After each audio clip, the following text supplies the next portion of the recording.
You eat the right things, it's going to tell your body, hey, I'm full. We're satisfied, right?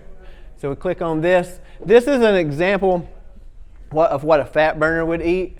And this is an example of what a fat storer would eat. So I had those same hormones I showed you earlier. The top 2, the levels are high, and the bottom 3, the levels are low. You're going to burn fat and build muscle in that hormone setup. And then over here, if these 2 are low and these are high, if your hormones are out of whack, basically, you're going to store fat. Let's say for breakfast, I eat the healthy, real food. I have my omelet with vegetables and some fruits. That's a good signal. It tells my hormones to build muscle and burn fats. I have a good, healthy snack. It tells my hormones to build muscle and burn fat. I have a workout that day. It tells my body to burn fat, build muscle, and then so on and so on and so on, and I get a good night's sleep. So I told my hormones 1, 2, 3, 4, 5, 6 times today to burn fat, build muscle. That's why it's kind of a lifestyle, all right? So each one of these is a signal.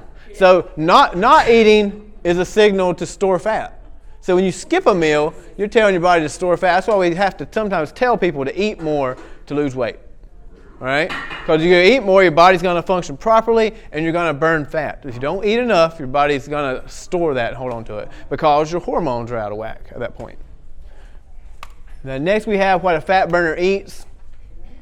They eat real food, minimally processed, and prepackaged food. So you want to eat real stuff and not stuff that's like canned or, you know what I'm saying, processed too much, yeah. And the meats, we want to eat organic, no hormone, grass-fed meats.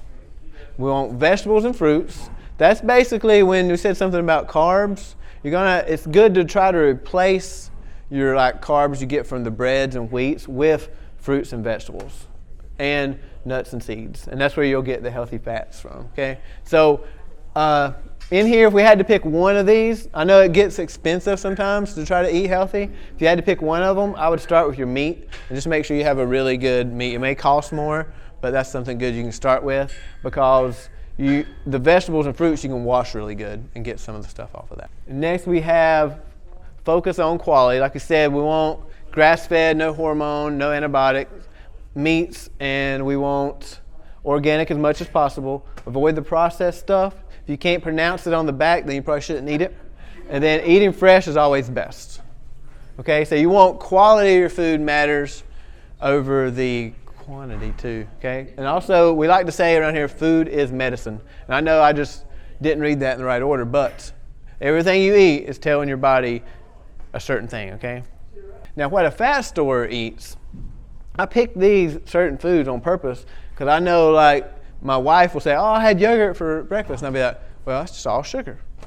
Or a granola bar, right? Or pasta. Or these are all simple carbs that will be broken down as basically sugar. Okay, so you want to try to replace these. We try to replace those with vegetables as much as possible. Okay, because it's got low sugar and a lot of fiber. All right? Okay, so let me show them, Johnny. Yeah, come on. Yogurt right there, I had that Friday morning. Uh-huh. Friday evening, I had the pasta. And then this morning, I had cereal, which I've not done in forever. So I really screwed everything up. So, I know, and that's why I picked those pictures because I know a lot of people think, oh, this is healthy if I eat my granola bar and my yogurt, right? And my cereal for breakfast.